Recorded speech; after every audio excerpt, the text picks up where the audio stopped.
Hi everybody, I've been compelled to do this video after I went to a friend's house party this weekend, or as we like to call it, a gathering of the minds, because it always seems that when we get together there's a lot of philosophical debate and very deep thoughts. So the question was raised by my friend, where are all the Gandhis of this generation? And it was a very good question. He said that there were no Gandhis left. I said, no, there are. You just have to know where to look.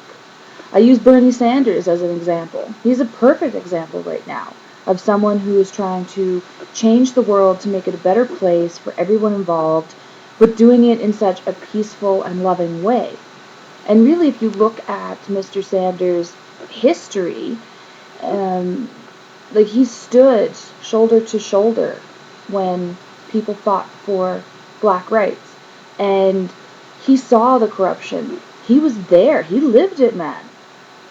Gandhi did the same thing. Gandhi spent years in prison because of what he did standing up to the British. And when he died, he created such a movement that it changed India.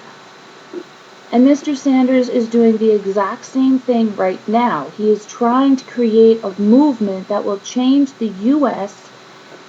in such a way that people will start waking up and making a difference. I told my friend that we are the Gandhis of the next generation. We're raising the Gandhis of the next generation. We are raising the lovers, the peacekeepers, the people who are going to make the change.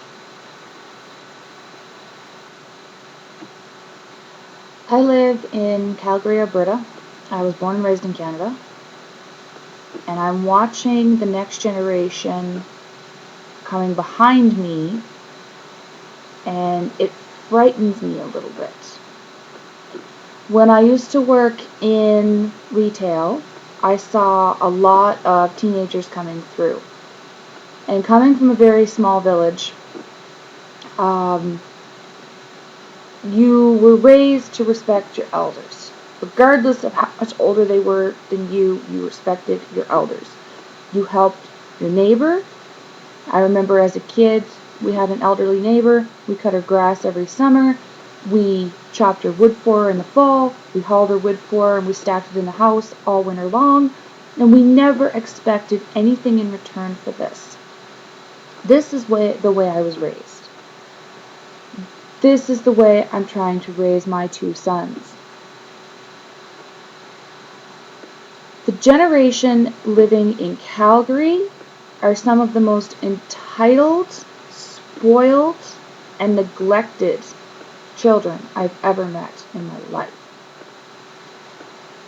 When I worked at the mall, every Saturday, starting at 10 o'clock, they would come in droves. And you would see their parents dropping them off at the front door, and they wouldn't pick them up for 4 or 5 hours. Or they would just show up with their friends and hang out at the mall. If you want to see change in this world, if you want to see the next Gandhis coming up to bat and going, you know what, this is wrong, I'm going to stand up and fight this, spend time with your kids. Don't give them a wad of cash and drop them in the mall. Have them shovel their neighbor's walkway in the winter and not expect anything but a thank you for it. Take them camping. Take them fishing. Take them to the library and read to them. Spending this time with them now, while they're growing up, will instill the values that the next Gandhis need. They need to be raised in such a way that they feel like they're making a difference. They feel connected to other human beings.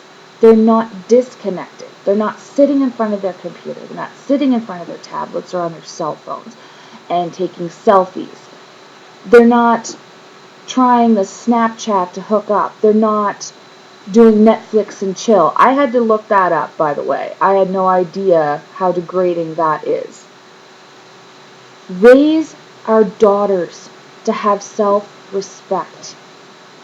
Raise our sons to be protectors and honest and loving. Raise the children to make a difference.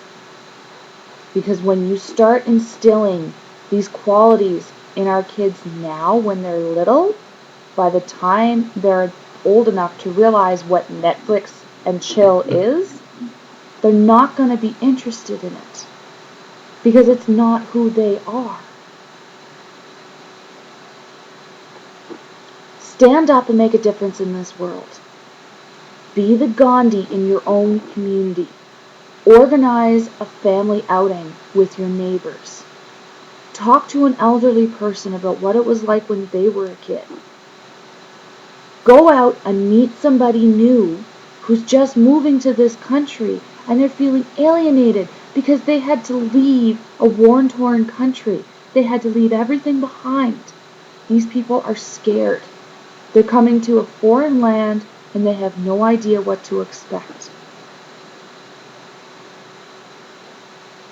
Be the Gandhis that we need in this world. Stop asking the question, where are they? And just do it. I love you all. I have faith in you.